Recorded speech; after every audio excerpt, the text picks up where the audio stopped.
This podcast is part of the Big Heads Media Podcast Network. Go to bigheadsmedia.com for more great podcasts. Hello, and welcome to Body Count, the podcast where we believe history doesn't repeat itself. It rhymes, and a proud member of the Big Heads Podcast Network. We're here to show you don't hate history, you just hate the way it was taught to you. Only rule, when we choose a topic, someone, or as is usually the case, a lot of someone's died. We give you the series of events in a narrative fashion, and by the end correlate said story with current events. Now, I'm not PBS, Ken Burns, or Dan Carlin. If you want a Hoover-esque, just the facts, ma'am, history podcast, we're not going to be for you, i.e. there will be analysis, opinions. This is not a lecture, and ass clownery will abound. My opinions are my own. Know that I hold my my co-hosts verbally hostage. Direct your hate at me where it belongs, folks. It said tragedy plus time equals comedy. Know that we are going to giggle at some occasionally very rough subject matter. We're not actively trying to offend anyone. You've been warned. If you're okay with that entire spiel, I am your host, Jessica Manor, and I'm joined today by my guest and my co-host. Co-host, introduce yourself first. Hello, Bethany Skelton, as always. Loud and proud. Here I am, taking a little bit. Of course. And guest, introduce yourself this week. Hi, my name is Gary Girod. I am the host of the French History Podcast. And I am looking forward to some Nancy Wake action. Mm-hmm.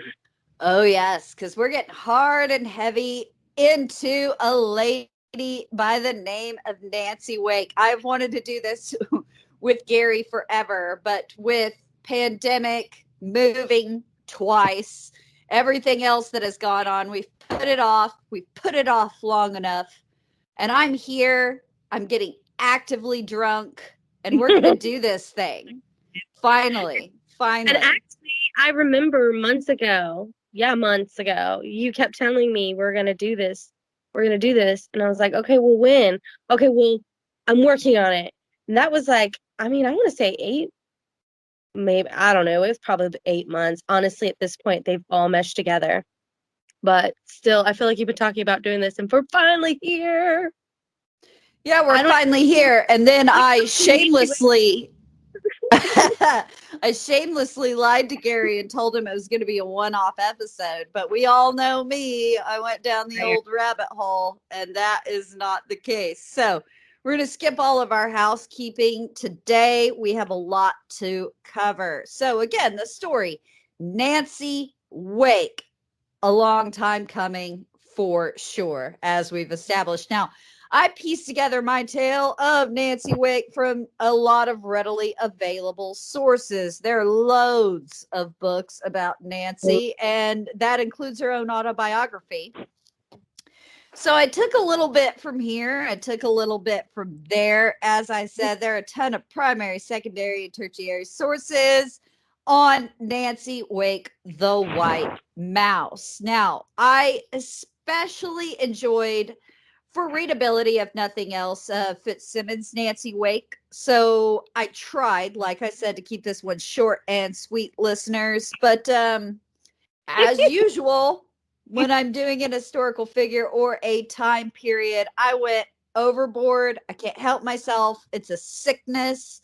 So I want to take us all the way back to Nancy's childhood, because if you do know anything at all about Nancy Wake, and I know this is a history podcast for beginners,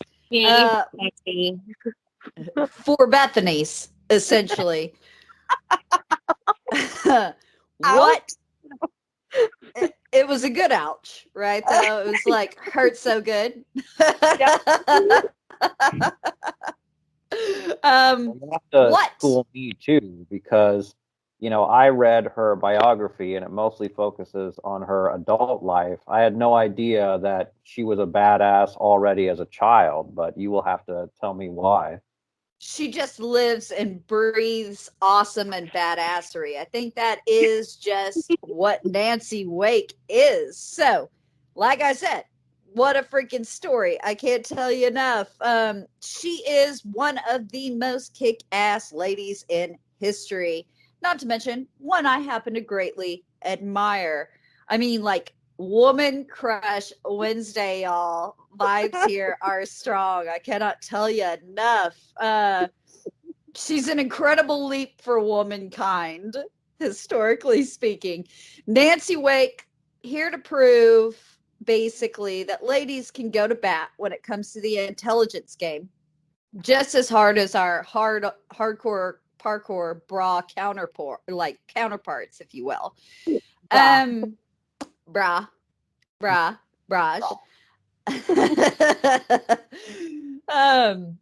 Nancy's childhood, though, I think forms a big part of understanding what made Nancy Wake one of the baddest bitches of all time. So I'm here to say, as with any good story, and we tell stories here at Body Count, we don't lecture, you've got to start at the beginning. So, beginning, middle, end, we're here to talk about Nancy Wake. So are you guys ready? Are you down for this? So down. I am a quiver with anticipation.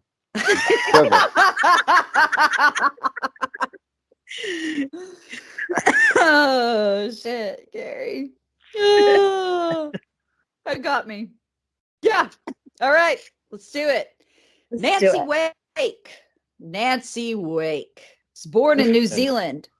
Yep, right, New Zealand. Born in New Zealand, August 30th of 1912, the youngest of 6 children by some 8 years or more. Father's a fairly successful journalist, and in 1914, family moves to Sydney. Shortly thereafter, her father up and abandons the family. Fun. Yeah.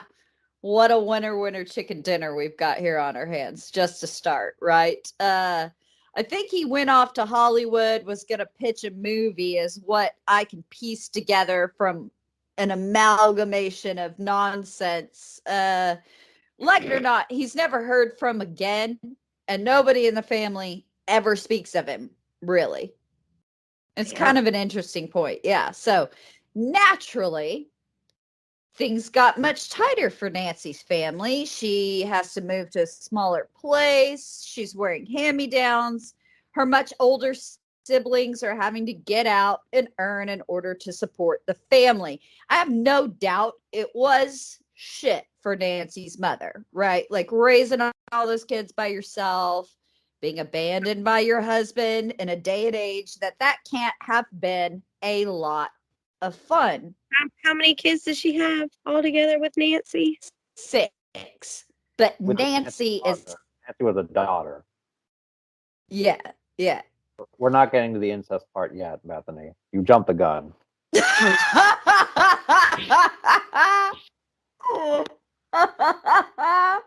didn't know. God, Gary. This is going to be a lot of fun, especially the more I drink. This is going to be a lot of fun. Now, instead of the drink, it's very important to note that Nancy's mother turned hard and heavy to, God help me, the Bible. I was wondering where that was going. I was like, wait, if it's not the drink, then what else does she have? Okay, that makes so much sense. Yeah, she's So thumping hard. Australia. It's like alcohol, go into the wilderness and have a vision, or Bible. So, one or the other. And she was afraid of snakes. So, Bible it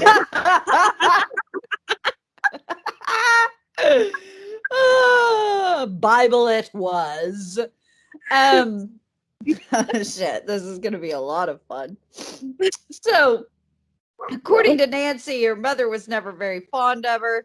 She never beat her. Nancy never went hungry, but her mother was never affectionate and was more than a little mean, would say things like, "You're not very attractive, and that's like God's punishment for you." Her mother was kind of always threatening Nancy that God was going to get her, that Nancy was in for a punishment from God. My guess and Nancy's was that she was probably an unwanted child, and there were maybe some jealousy and resentment issues stemming back to when dear old daddy left the picture. Now, bit of a lone. Go on. Because I just looked up what Nancy Wake looks like, and she's not ugly. No, she's hot as hell. Like, I'm sorry, but fuck her mom. All over. Maybe she grew into it, you know. Like, wasn't Angelina Jolie like terrible looking, and now, I mean, you know, all women are beautiful, of course. But I heard she had like an awkward childhood, and then she just like exploded later on. I'm gonna stop talking. No, you're exactly right. I'm gonna save you here. That's kind of what happened with Nancy. Yes, like very awkward looking child, and then exploded onto the scene. I was an awkward looking child. I haven't gotten any better with age. So I had this. Thankfully, personality is also terrible, so it fits.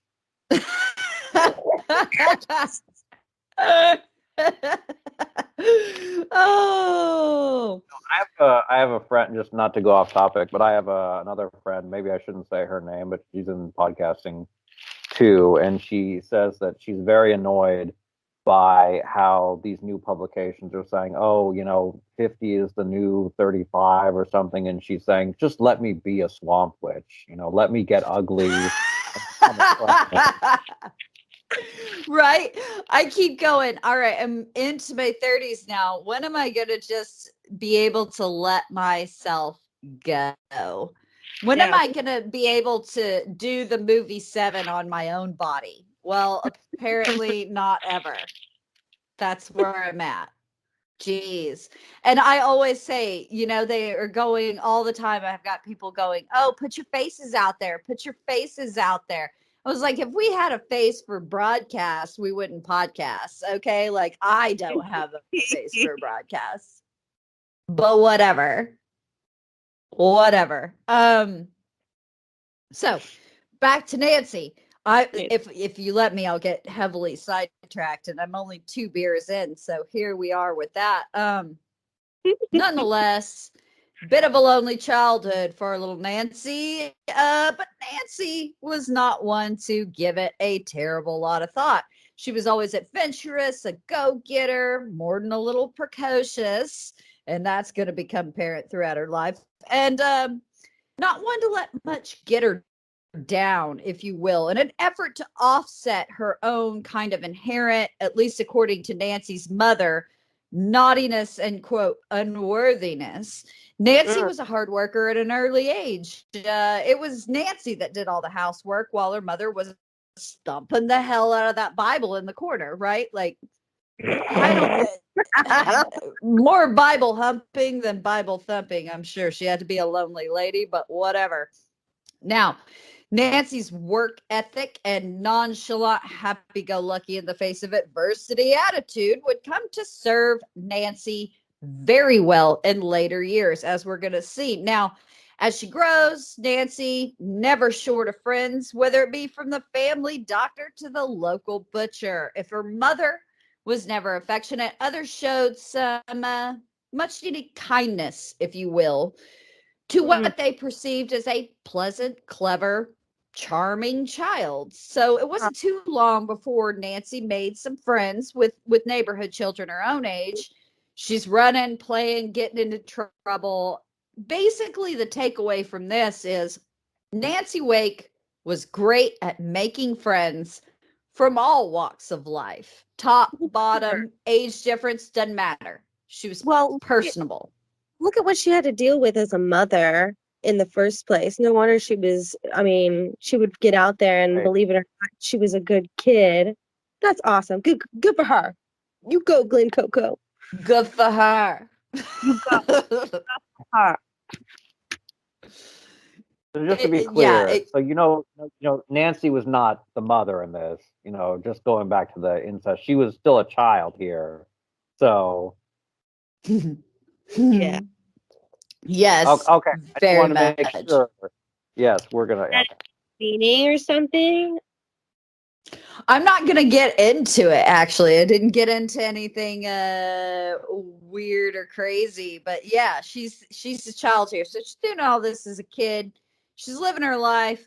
Not much shit like nothing bothered Nancy Wake, if you will. Nonetheless, she never felt that she quite fit in, and felt rather keenly, if you will, she's not cut out for life in a rather conservative, confining lower North Shore of Sydney. Now, Nancy was spirited, adventurous, pretty imposing character from the start. She wasn't up for being stifled by the norms of the day or her overbearing mother. Right. Sorry. Bitch mother, whatever, same thing. Bitch mother, whatever. We're just gonna let it go. We're gonna let it go. So others didn't necessarily perceive that she was not like other girls. Nancy, according to Nancy, certainly felt that. The urge to be somewhere else was always strong with Nancy Wake. She buried herself in magazines, loved reading, especially Anne of Green Gables and Anne of the Island. According to Nancy, she turned these books into her own Bible, if you will. I mean, her mother's thumping down hard on her. She might as well have her own thing.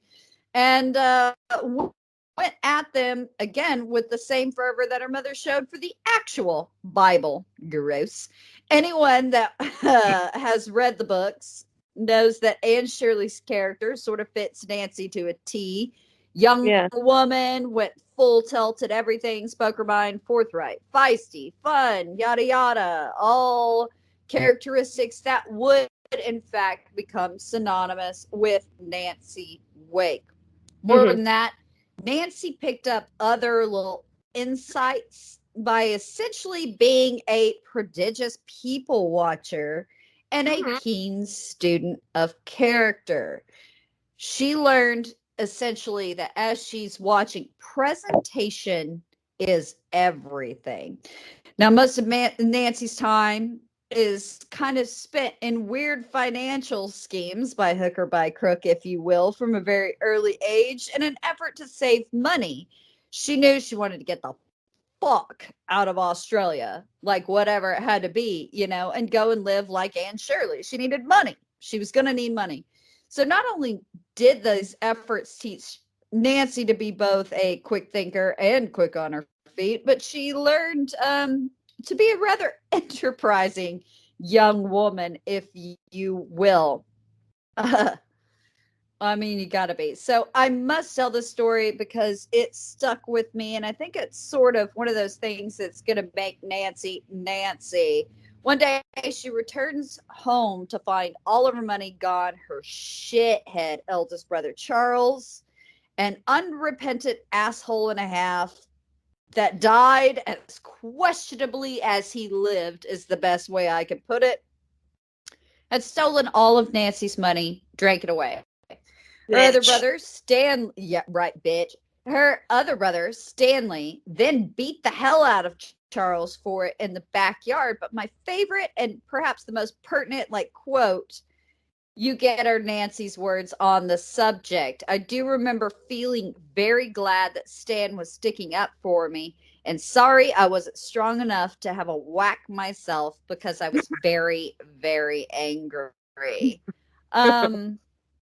Feeling helpless in the face of injustice, as we're gonna see, was gonna kind of be a feeling that Nancy remembered, took to heart, and she'll be damned if she puts up with that kind of shit for long, if that makes sense. So it's at this point that I'm laughing because I'm thinking that Gary's gonna understand how much we whitewash history and tell a fun little narrative. I'm along for the ride, so I'm ready for the killing part. So. Right. Unfortunately, the worst part is we're not even going to get to the killing Nazis part today. He's at least got to kill a few people in Australia then. I don't know this part, but... Right. It's not really the pertinent part, but I do want to show there are some things that very much you look at this woman later on and go, what the fuck is her deal, right? Like where is she coming from? What is she living? And this is kind of what became Nancy's code for all the bullshit she's going to pull later on. Good So for her. yeah, she gets more fun when we get to the Nazi killing part, as said. So Stanley, it should be noted, another figure from Nancy's life that had a strong sort of influence. In the absence of a father, Stanley stepped up and not only did a lot to support the family, but his role as a soldier kind of was this point of immense pride for Nancy. And Nancy would grow up to be sort of a soldier, if nothing else. The family attended every Anzac ceremony at Martin Palace from the first. Nancy kind of grew up in the weight of the sacrifice for king and country, and it stayed with Nancy. So many Australians and New Zealanders giving their life for the interests of Britain may seem odd to us. Yeah. But it wasn't for Nancy. You know, this is the outlying reaches of the empire at this point in time, Bethany. Sorry, I still don't get it. Whatever. All right, that'll be a different history lesson later on. According to her, just the way it was then. More importantly, I was going to say Bethany's been suffering from having to do Zoom online history. It's not the same as in person, but we believe. Actually, I don't mind it. I don't mind it because I can, do what I want and still listen. So it's not that bad. Vape and learn about Australia. Always the best. Vape and learn about the history of Australia. Gary, I didn't sidestep it, but we're going to sidestep later a little bit about Yugoslavia, Alexander the First, and unfortunately Hitler for Bethany's benefit, but also for my listenership's benefit, if you will. We know our target audience. We know who they are. So primarily Australian. Yes, exactly. That's it. And they're going to take great offense at this. So she's very much into that. She's got this kind of spirit, but more importantly, when you look at it, Nancy took away the sort of belief that if you love a place or you love an ideal, it's something you're going to fight for. It doesn't necessarily maybe have to be your own. So we're kind of ending the ending the deep dive into childhood stories. I know that all of you are annoyed and you have no idea where this is going. Bear with me, it's a multi-parter. But I'm swimming through the ones, again, that are going to kind of be interesting to Nancy Wake's character callbacks, if you will, later in the story, when we really get our toes wet. So next bit I really enjoyed. A friend of Nancy's at school told her a rather bawdy little rhyme, for the time period anyway, that made Nancy laugh. So in an effort to memorize it, Nancy wrote it down that night. Bible thumping mom bitch found it, flew off the handle, thumping away at her Bible, takes 10-year-old Nancy to school the next day and demands that her teacher punish her. Nancy panicked with both like teacher and crazy mom coming at her. In Nancy's words, I pointed at the dear friend who taught me the poem in the first place and tried to deflect the blame onto her. Now, the result was that they were both severely punished.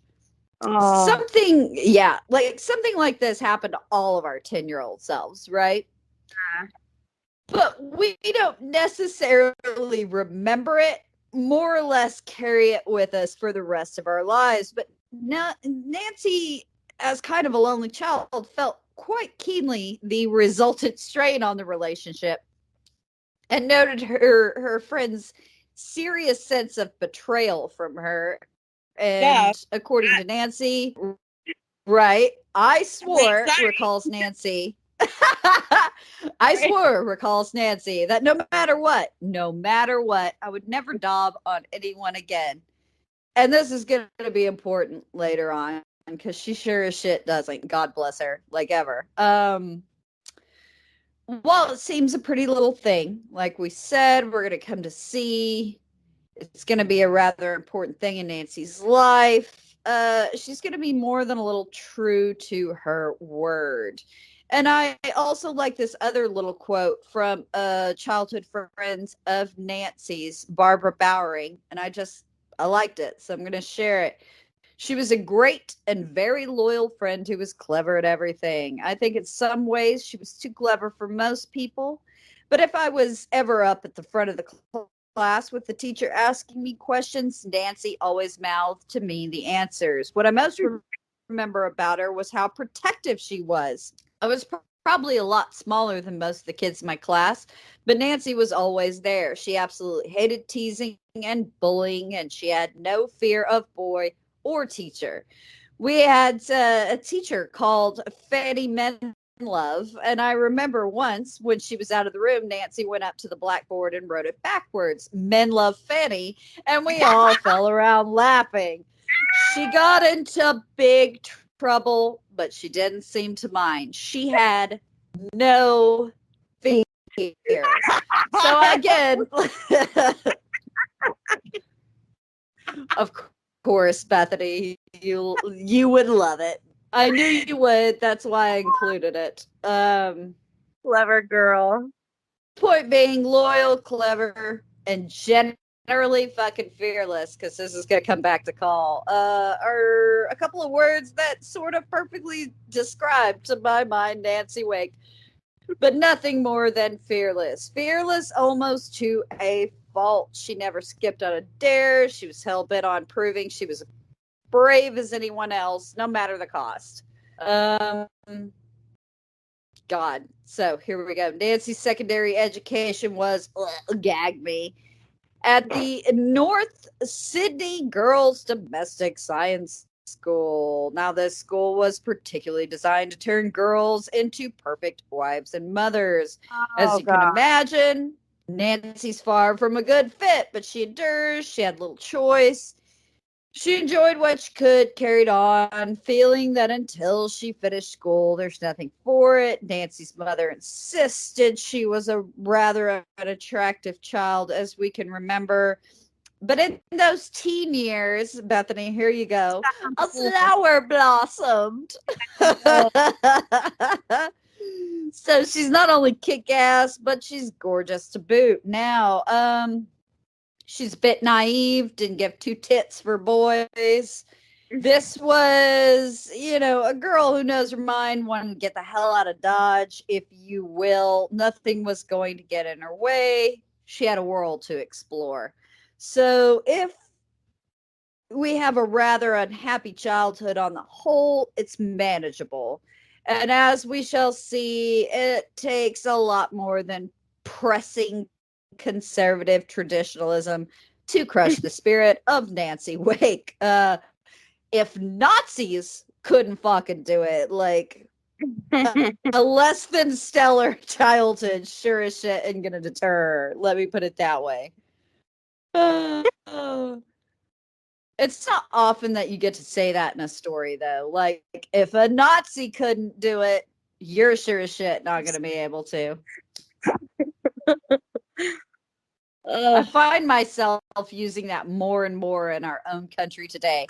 If a Nazi can't make me do it, you're sure as shit not going to be able to pull it off. But whatever. Well, the Nazis aren't what they used to be. Now they're just... Nazis used to dress nice, polish their shoes, but now it's just like the bottom of your high school class that didn't get into a multi-level marketing scheme, and that's who the Nazis are. Oh my God. Living in some shithole that if Hitler came across, he would just scream, "To the camps!" They have no business for that Elohim City nonsense, as I put it. Yeah, exactly. What happened to the Hugo Boss and those amazing riding boots? God help me. What's happening to this country? You know. Well, I mean, let's face it. You have to sew Eichmann into something imposing for him to look like anything other than the little fuck he was. They worked with what they were given. You know, you gotta give them credit for that.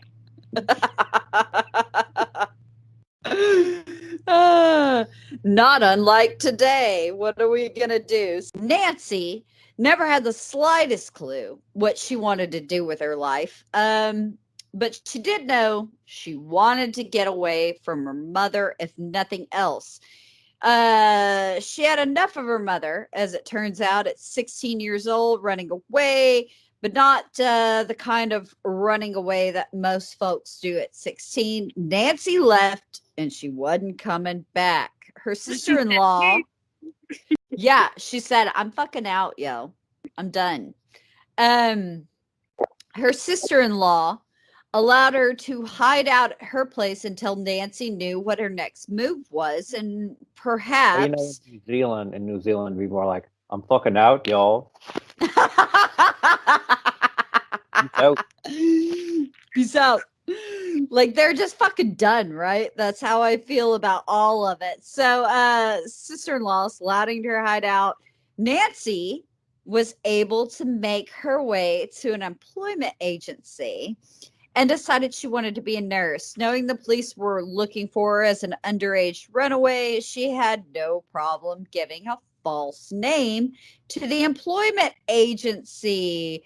She came by pretending to be someone else naturally, if you will, thinking it would be a one-off little adventure. But as we will see when we get into later shit, this was a long running gig that Nancy was definitely going to get into. So,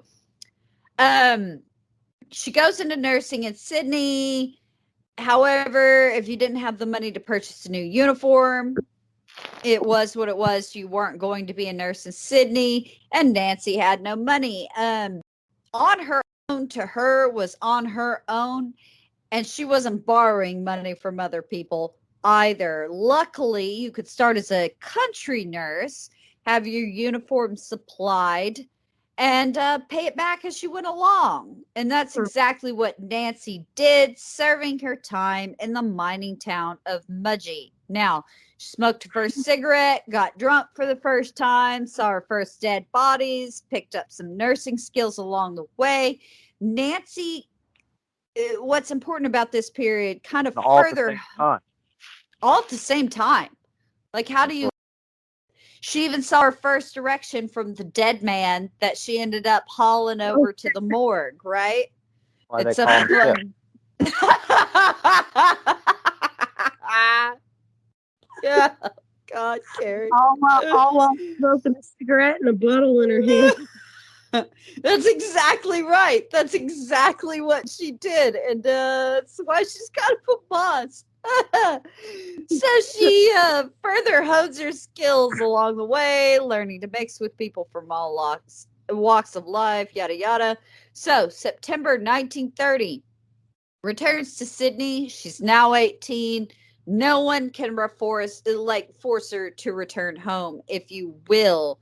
She didn't return home despite seeing her brother Stanley upon return, and her mother made no effort to contact her. Of course, Nancy made no effort either, knowing that her life there was over. So despite it being the height of the Depression, essentially, Nancy, or a lead up into the Depression, is what I should actually say for the time period. I'm overstepping myself. So Nancy is able to secure a clerical job with a Dutch shipping company.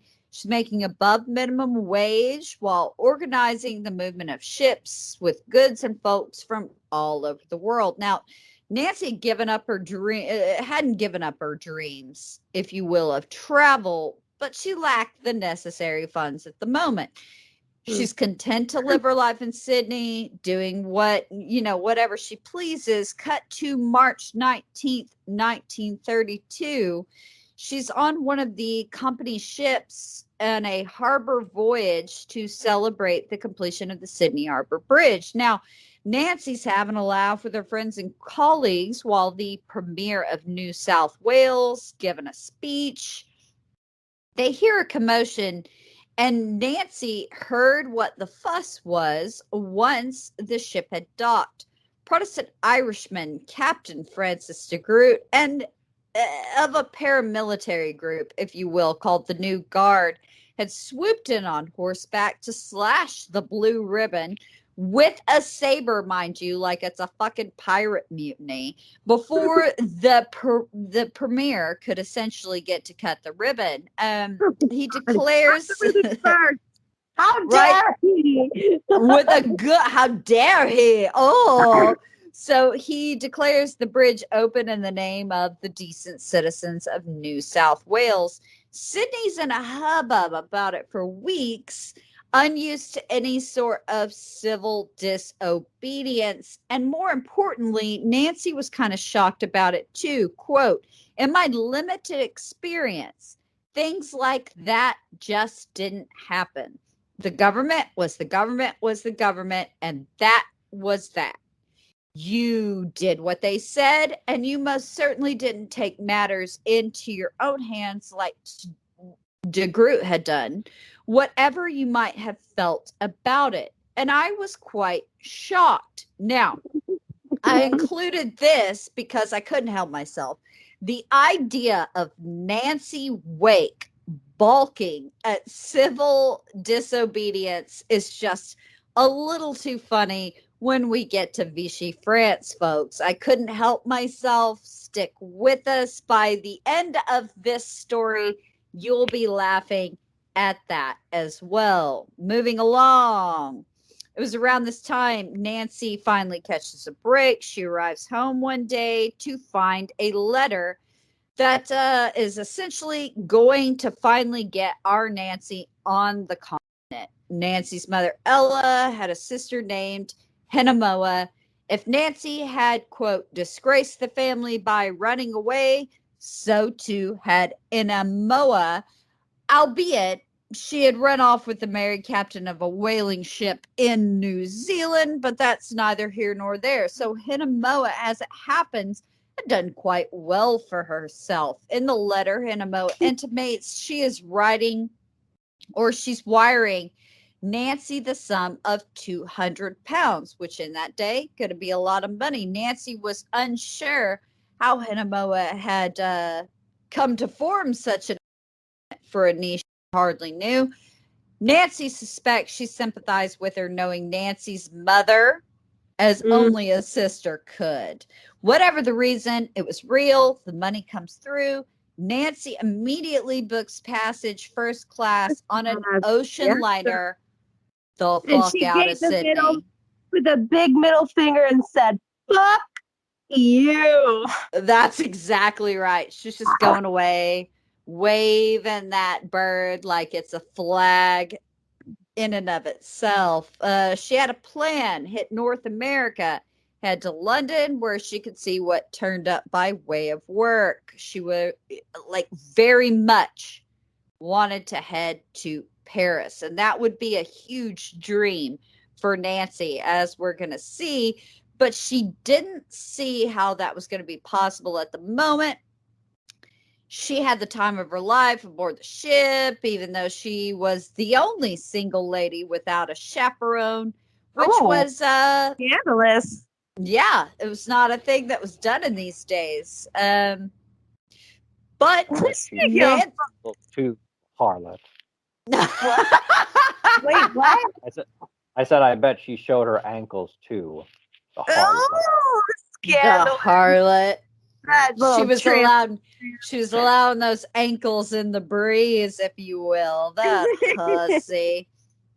But despite this kind of view on her person, she didn't give two shits. Again, as a people person, And soon found she was friendly with all the established folks on the ship. She danced, chatted, dined, having the time of her life. This is just the beginning. She explored and enjoyed all the hospitality that Canada had to offer with friends she made on the boat. Then she hits New York at the height of the Depression in 33, staying in a suite despite prohibition, though, drinking more than her fill.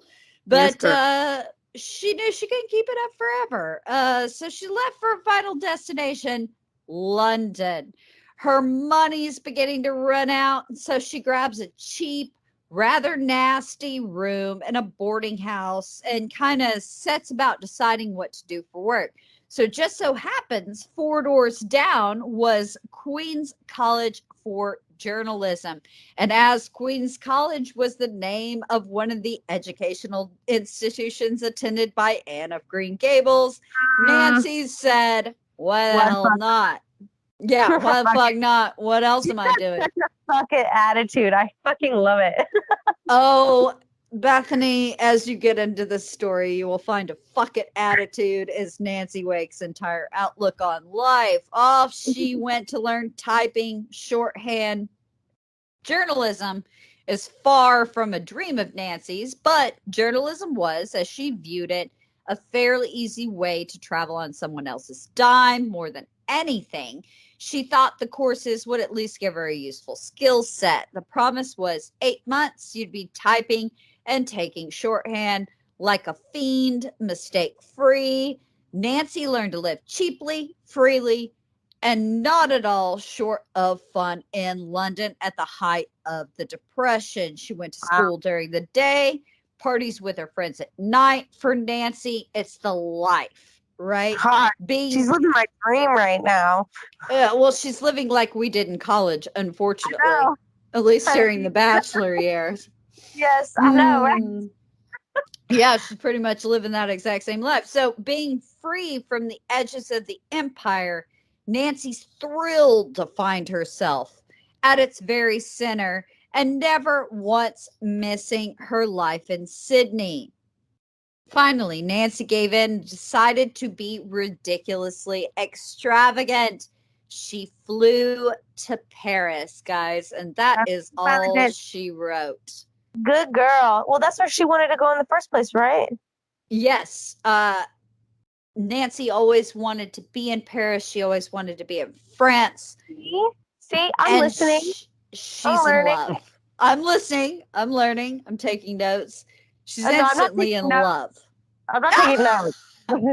Whoa. That was only during our Russian series, right? Well, so I had to. Holy shit. Yeah.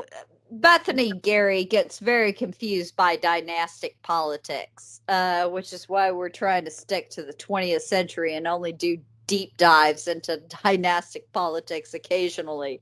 Great. You lay at her feet a couple of Louis, it's going to be a shit show. We'll stay away from the incest this time. That should work.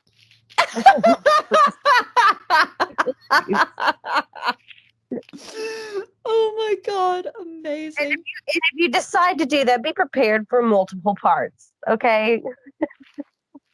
Yeah, just as a fun aside, the early Romanovs were supposed to be a 5-part series that turned into 15, just explaining the monarchy and the right of kings to Bethany was one entire episode. So it was a lot of fun.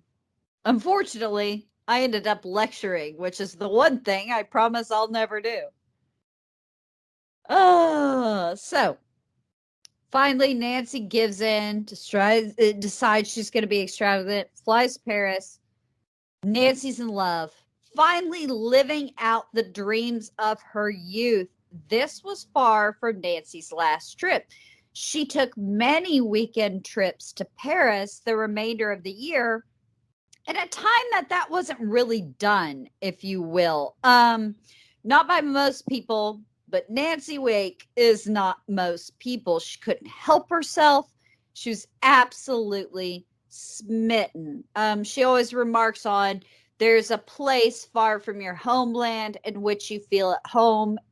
For Nancy, it was France, it was Paris. Finally, 21-year-old Nancy completed all her courses, receives her diploma, and now it's time for her to find work in earnest. So she answers a few advertisements.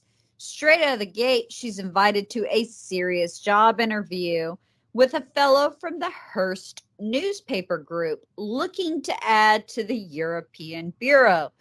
Interview's going well.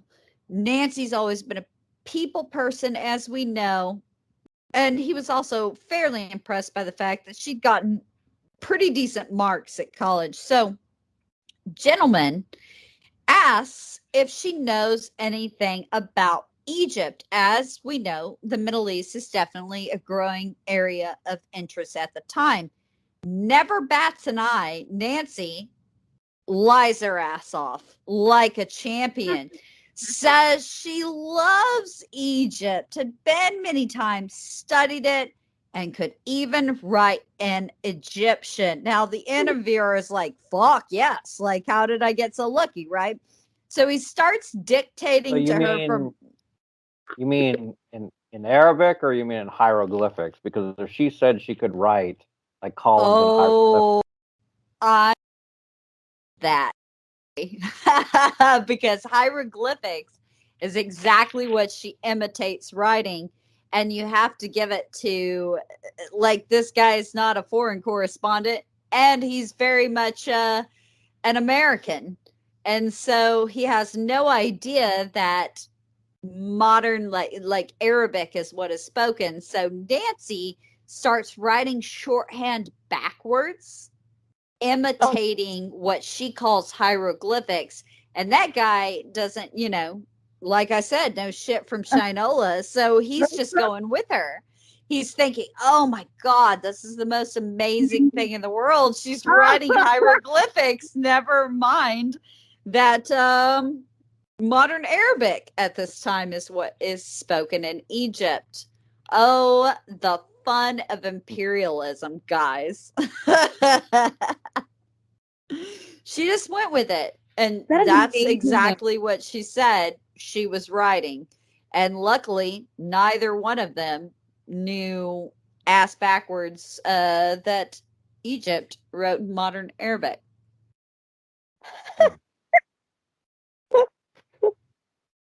I don't know if it makes a... Oh my gosh. Right. We can highlight a lot of things here that are vastly wrong with the world, but I'm going to polish over them. In Nancy's words, she wanted the job. Gospel truth. I was so good at this kind of thing, I should have been a criminal.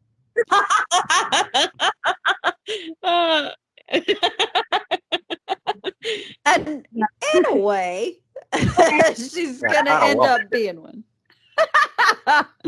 Oh my God, Gary, you've made me laugh and cry so far. She's so confident, not having a single thing she written. The guy makes her a proposal, despite knowing whether or not she can write an article for shit. So Nancy's to be put on a modest retainer, her expenses taken care of, and she'd be paid thereafter for every article she wrote that the paper chain published. So the exec then tells her, one problem though. See, this American guy that owns the papers, not a fan of the British. And if anybody knows anything about Hearst paper, like, it is what it is. So not a fan of the British. You can't stay here. If she was going to do a 6-month trial period, would she mind doing so in Paris and making the bureau there her base? And so finally, exactly. Let me think about it. So finally, we get our little Nancy to France, which is going to be a very important thing for this story. Bethany, if you... And I love you, Bethany, but I know you've never heard of Nancy Wake, so this is all new to you. Yes, it is. And I love her badass. I'm here for her. Get it, girl. She's going to get a lot more fun as time goes on. So she moves into a little studio apartment, thrilled she's finally got a place to just call her own, right? So then Nancy gets to work. She figured out things socially fairly quickly, starts frequenting her cafes, kind of learns what the social rundown is, learning the language, if nothing else. The locals kind of welcome the pretty and always fun Nancy with little trouble, because primarily, unlike the English, who were looking down their noses at anything French and insisted on being in their English speaking places and kind of congregating there, Nancy was immersion. Much about she loved most about Paris in those early days was being able to just be free to walk around unaccompanied. If she wanted to go by herself to get a drink, that wasn't out of the way. She really, really loved leaving all that bullshit conservative notion behind her. It didn't follow her to Paris, which is probably what she loved the most in those early days. So Nancy, always the people watcher, worked very hard to copy French fashion, from her dress to the way she carried herself. She never tired of all the delights of Paris, and for the first time was doing what she wanted to do when she wanted to do it. Now, despite many a suitor, she was going to be damned if she'd be at anybody's beck and call. She even got a little dog to sort of tote around with her everywhere in the French fashion. Nancy loved Paris, and as far as Nancy was concerned, Paris loved her. Simple as that. Now, back to the reason she's there, and we're going to start getting into the good stuff in the actual story itself. Nancy's journalistic work. There's plenty of it. She arrives at the beginning of what will be a rather turbulent time for France. Now, the prosperity, if you will, of the late 20s. Oh, God, Gary, I'm so excited. Time to ever. Yeah. So 20s is over, right? So there's a depression on, as we know. And as a result, the best I can describe it in my simplest terms, and Gary will probably speak to it better, you've got a whole lot of political hands that are slap fighting over governmental reins, as it were, in this period when Nancy arrives. Well, that's kind of an understatement, but yeah, because there was this whole new thing called fascism that was all the rage. So that wasn't good. But no, I mean, precisely. Well, specifically, so the French economy was doing very terrible. I mean, this is the Great Depression, but one thing that people need to understand is that French politicians made a particularly horrible choice. And maybe by me mentioning this, you'll get more Nazis mailing you and telling you about why you need to know real history. But basically, what happened during the Great Depression is that sensible countries got off the gold standard because having your money pegged to a shiny rock is not really a good idea, as it turns out. I mean, I don't want to go too much into the weeds because I think Bethany's had enough weed to begin with. But basically, the long and short of it is that if you have money, if you have currency, that currency fluctuates in comparison to other currencies. And then you have gold, and gold naturally fluctuates too. So if your country finds a new gold mine, well, that's going to change the price of the gold. But also, you have to keep in mind that the gold price in your country will change based on the gold price in other country. Like, say, for example, you can get a pound of gold for like 200 francs in France, but then you go across the border and you can get it cheaper. So basically, the long story short, is that if you have two different things that are pegged to your currency, which is currency and gold, then you have to balance two different things against two different possible changes, which is internal changes and external changes. So if this has confused anyone, then good, because that's the whole point, in that this is a completely untenable system. And so by getting off the gold standard, it became a lot more rational, because basically countries didn't have to balance both their gold and their currency. They just had to balance the currency. And the thing about France is that they doubled down on gold. They wanted to back up their currency with gold in order to make people think that France was a sure bet. And at one point, I think they had well over a quarter of all the world's gold supply, which sounds good, but it's actually terrible. And basically, France had a longer depression than basically any other world power, because that was a horrendously stupid idea. Because basically, people would just buy gold when it was cheap and then sell gold when it was high and get francs, and it ruined the economy. And so basically, nobody liked the Third Republic, and the Third Republic was torn between the communists on the left and the fascists on the right. And so if that wasn't funny enough, I will just say titty sprinkles and let you take over. This is why, Gary, I do my simplistic podcasts and always have guests, so that you don't have to be the titty sprinkles as the host themselves on something for the masses. But you did an amazing job. I loved everything about that. I knew this is why I needed you to be on Nancy Wake, to cut in. That's why I have a bullet point on this single entry only, because I knew you would nail it. I'm so fucking like history hard right now. If you can do that.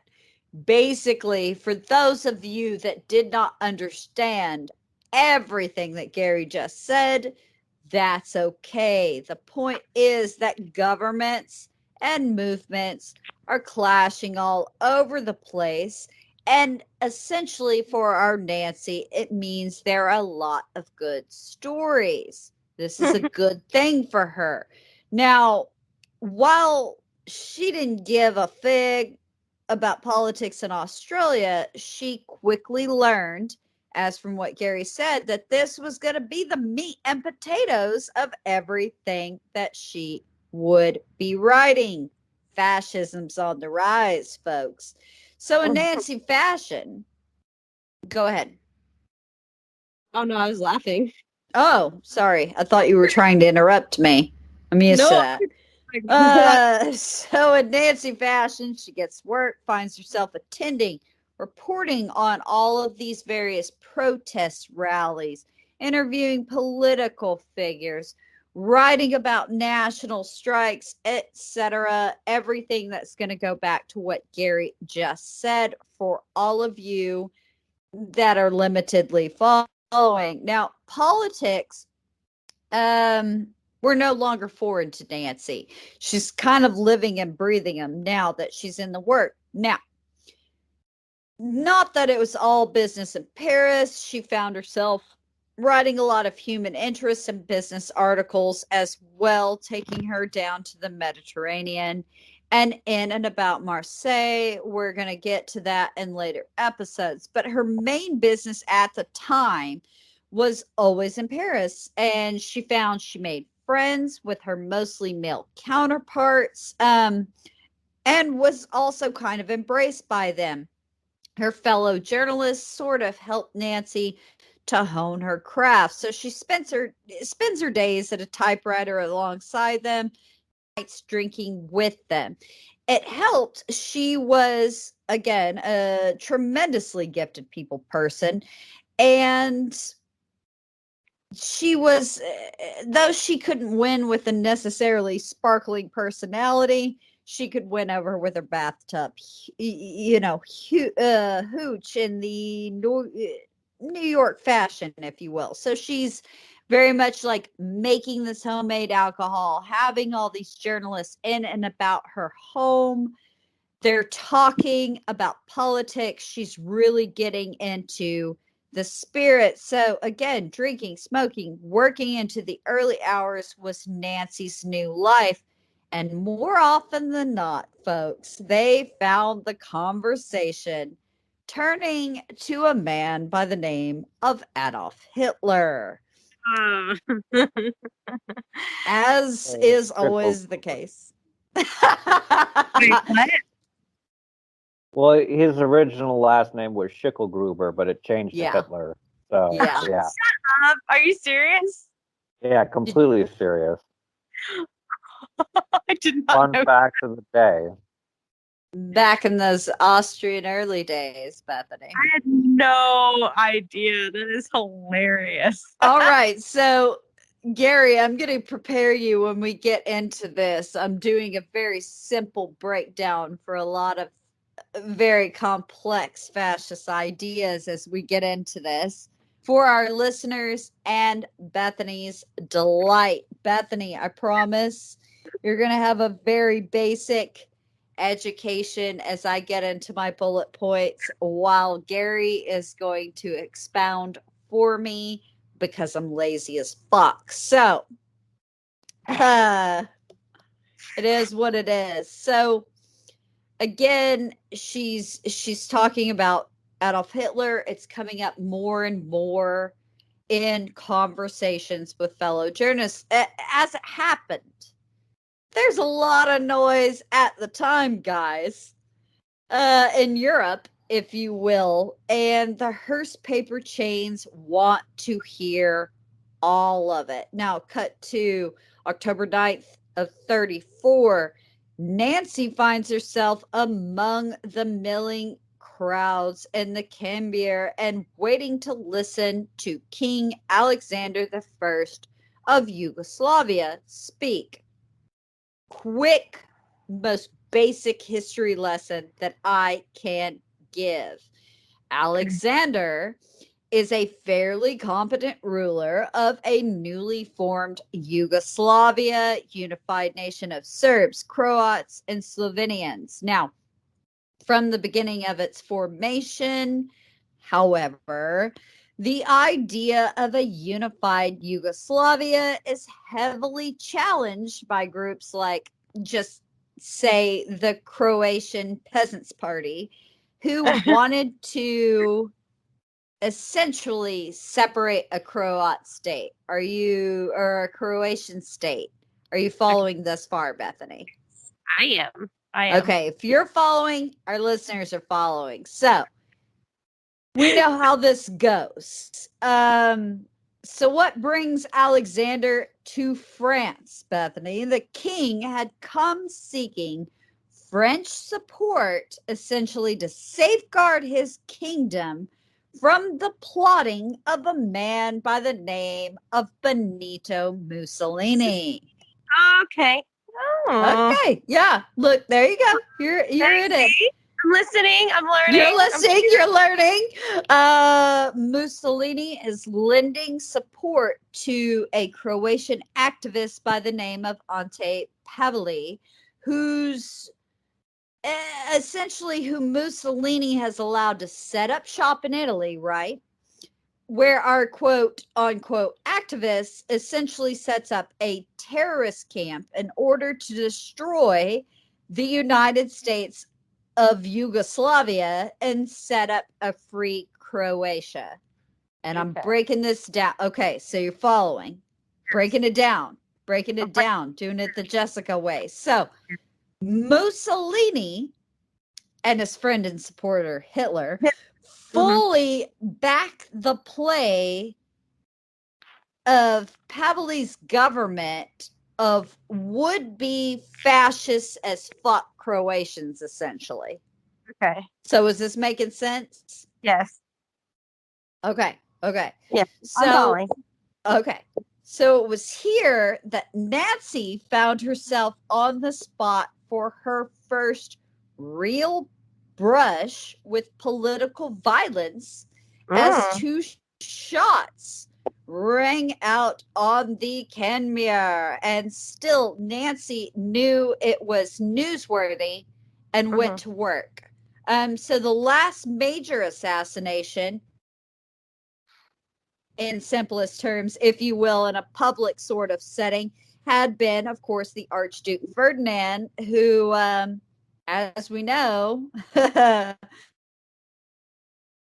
kick off the Great War. So it's kind of, where will this assassination plot sort of end? Where will it lead us?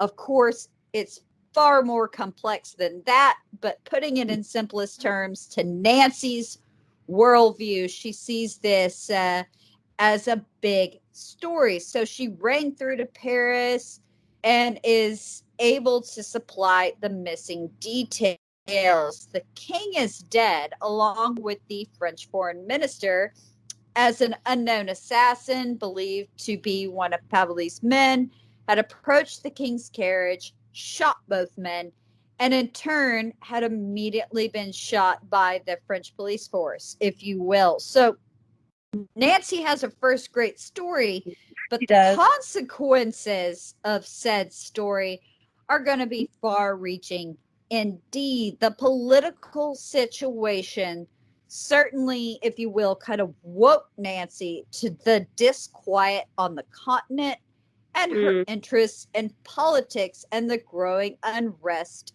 in Europe. It's fully awakened, if you will. And she is also fully awakened. So it's like, Gary, do you have anything to add? One thing that I would mention just from her biography is that she was actually did quite a bit of traveling across Europe, and in 1933 she was in Vienna and Berlin, and while she was there, she witnessed harassment. Oh my God!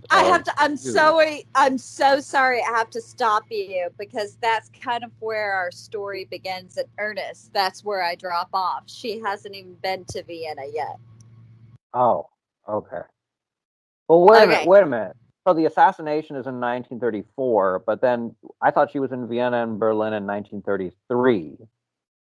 Am I crazy? Did I read it wrong? I think I have met multiple, like, conflicting years on conflicting shit. That's kind of my problem. Oh, I see. One of those situations. Everything from, I'm going now off of like what's in her autobiography, to compare to what it is that folks have written about her. And I've run into this problem as to when she's 18, 21, and a couple of other things here and there. So it's been an interesting story in every sense of the word. I didn't go to anything primary, unfortunately, not too heavily for this story. So it's very, very interesting, but I haven't gotten there yet. I'm kind of jumping around in history to when she witnessed things. We're kind of jumping back and forth, if that makes sense. So she's about to have. All right. So Gary's talking about something that's also she's going to see as well. She was a time traveler. Yeah. Like Doctor Who, he met River when in the past when he was older or something. So you're everything amazing. No, Gary is correct on the timeline. I'm kind of jumping around here in a history narrative, unfortunately, in an attempt to make it listenable for our listeners. We're trying to give some context to different things, but yes, she is going to go into that. And I most likely have the date wrong, folks. It happens quite a lot, as everybody knows. Well, Herodotus did too, so you're in good company. Amazing.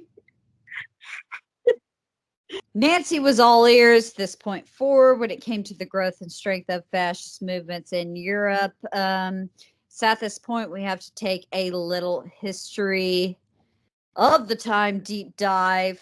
Again, it's going to be in very basic terms. It's but it's kind of important to the history of where we are. 3 months previous to the assassination of Alexander, the Austrian Chancellor, Engelbert Dollfuss had been assassinated after resisting Adolf Hitler's first attempts at an Anschluss, which is going to be the incorporation of Austria into Germany. His death's attributed to a group of Austrian Nazis, essentially, that have forced their way into the chancellery and shot the man. Fascism was to be the headline and primary story of Nancy's journalistic career. The Hearst chain of papers wouldn't get enough information on the rise of fascism. So it's a real headline maker, essentially the meteoric rise, as you will, of one Adolf Hitler. And Nancy seemed to be discussing the man endlessly. Now, it's at this point, little's known kind of about his background outside of having some medals for bravery, the Great War, launched failed the coup in 23, written a book called Mein Kampf. So Nancy knew Hitler had been born in Austria, but his adulthood had been spent in Germany, having attained citizenship in 32. She kind of knew Germany was an unstable democracy at the time at best. I'm not going to deep dive it. By hook and by crook, namely lighting the Reichstag on fire and blaming it on German communists, Hitler had incited some heavy-duty fear after some elections that had not necessarily gone his way. Now, it was the instability, he essentially needed to thrive. And this is the beginning of the end. The rest, they say, history. Hitler and his Nazis are given free rein to go crazy. Arrest, heavy censorship became the norm. March 33, the Enabling Act is passed, and the Reichstag, effectively neuters itself. So Hitler's cabinet is to retain power for 4 years, but 4 months later, Hitler outlaws essentially all political parties except for the Nazi Party. Trade unions are banned. Churches are made to toe the party line. And everyone heard preaching against the Nazis are taken to some kind of hellscape prisons that we come to know as concentration camps. Again, so great time. Good times. Right. Good times. So Nancy's, none of this is news to us, but you have to understand Nancy Wake's kind of in it. So it's happening real time as she's writing in Paris, after her brush with how nasty fascism really could be. Surprise, surprise. She began to do more than follow the stories. She's now actively looking for them. So 34, death of President Hindenburg. Hitler cuts the shit, if you will, and begins in earnest, becoming the Fuhrer as we know him. Armed forces are swearing allegiance to him personally. A vote is taken to ratify measures. Hitler wins with a whopping 90%. After all of his promises to essentially make Germany great again. We're not going to look at that too hard, if you will. These election results, of course, completely exclude all Jewish Germans whose right to vote had been revoked. It didn't include any German citizens who had fled the country altogether. Many citizens are seeing things getting uglier and uglier, and they've kind of flown the coop. So it was into Paris that Nancy is watching this never-ending stream of German refugees flee, knocking on embassy doors, attempting to get visas. They'll flock out of the continent, if you will. So Nancy's chatting with many and more, really wondering what in the hell's up with Germany, right? So she found many of these refugees were Jewish, which, of course, if you don't know, this show's not even that basic enough. The Nazis chosen group to persecute, and she learned all about the Nuremberg laws, stripping Jewish peoples of German citizenship, legal rights, essentially making them non-persons legally. Took away the right to hold public office. They're unable to hold civil service, teaching, agricultural, media, stock exchange jobs, anything and everything, leaving them with very little. So the German population was strongly encouraged, as we know, to follow the Nazi Party line of persecution. So, according to Nancy, all the Jews who could were trying to get out, and you could see them at the time, and all had terrible stories. So, it's people coming through trying to get a transit visa, either from there over to England, anything and everything to get away. So one night, Nancy and her journalist pals are all sitting around their usual table at the cafe. They're joined by some refugees that spoke of Nazi ideology and practices now spreading to sweet Vienna. They're expanding. So Nancy and her colleagues, it's just on the tongue. Nancy and her colleagues couldn't believe all the vile shit they're hearing, essentially, right? And decided to go and see for themselves. Nancy, from everything I'd heard from this point, I simply couldn't understand how a government could do things like this to their own population. And that is why I wanted to go. And it's kind of where our story begins in earnest, as Gary put it. So we're going to come back with part 2 next week. And again, damn it, Jess, you literally just left me hanging there. I was like, oh shit, she's going to Germany. Here we go. Well, she's going to Austria. Well, whatever. Same, whatever. Soon to be Germany. Yes. Yes. And it's going to make quite the impression on Nancy, if you will. My point was, and I'm so sorry, Gary, for dragging you into this episode. We had it scheduled. I planned to get to like the deep dive shit really hardcore as we start to look at where things come into play. I was just going through the story, and I was so struck by who this woman was and why she reacted the way she did to things and why she viewed things the way she viewed them. And as I start getting into the childhood nonsense, I can kind of see those parallels from everything from civil disobedience and her reaction to that initially to not necessarily being somebody that's going to grass on people. And it kind of gripped me, and I find her a very interesting figure. And initially, like I said, I thought it was going to be a one-off. Oh, this is what happened, we're super bored with it and we're done. But it's something I really got into. Being bored with Nancy Wade, even just her life from where we're leaving off, 1933. There's a lot of good stuff that's going to happen. That's exactly right. And I really hate that this is the first episode. I would love if you joined us, but you don't have to by any means.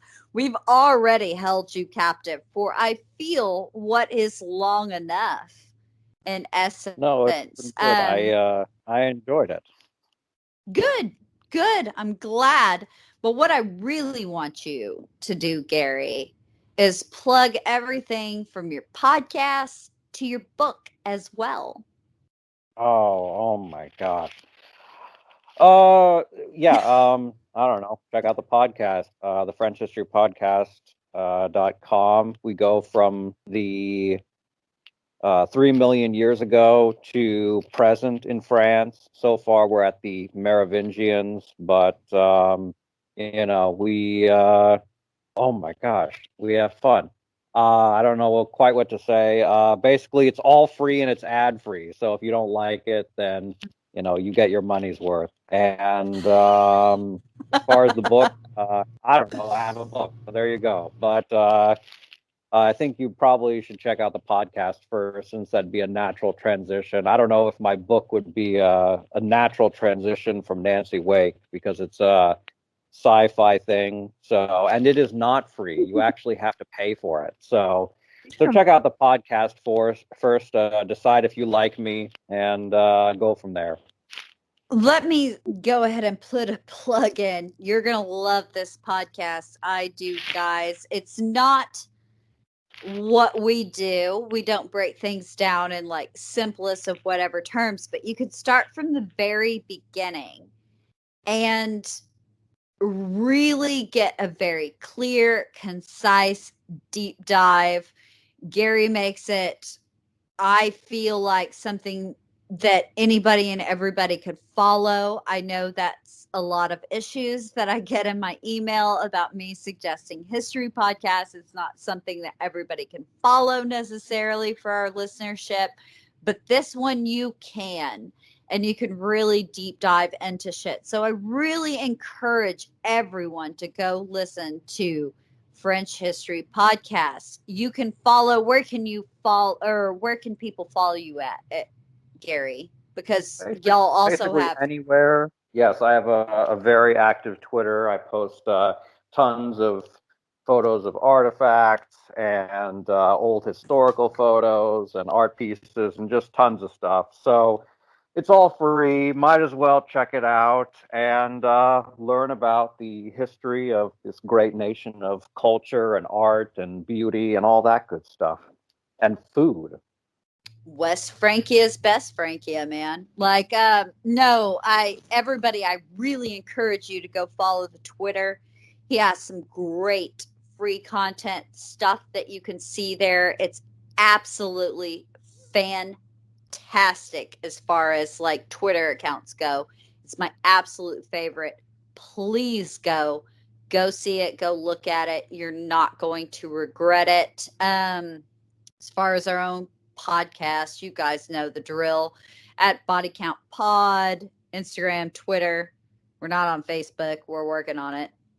We'll get to it. Bethany, where do people follow you? Don't support Zuckerberg.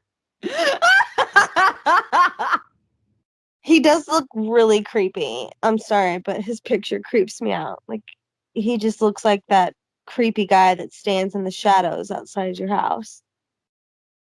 Is it that like backwards over the shot, like I don't know, that shot that you take for like a bank flyer, as best I can put it, whatever your professional photo maybe that you put out on advertisements? That one really creeps me out. So Yeah. go ahead.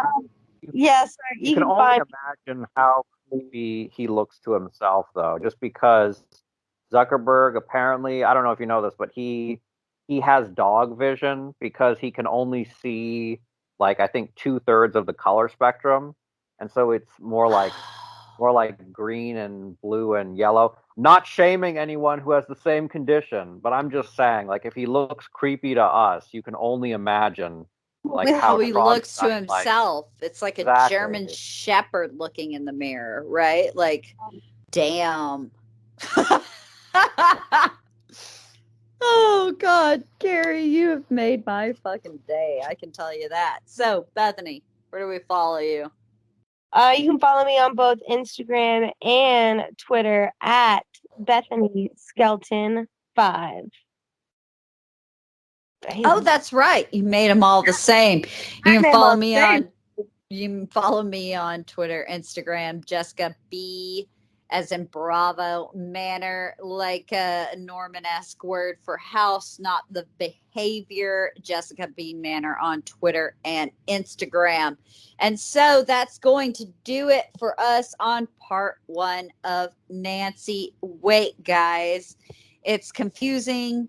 It's interesting. I promise we're going to get into the meat and potatoes of the story itself I just couldn't help myself. Nancy's so interesting to me that I felt like I had to put those early fun childhood memories and that early shit in Paris in there. So do with it what you will. And we will come at you guys next week. And goodbye. Bye.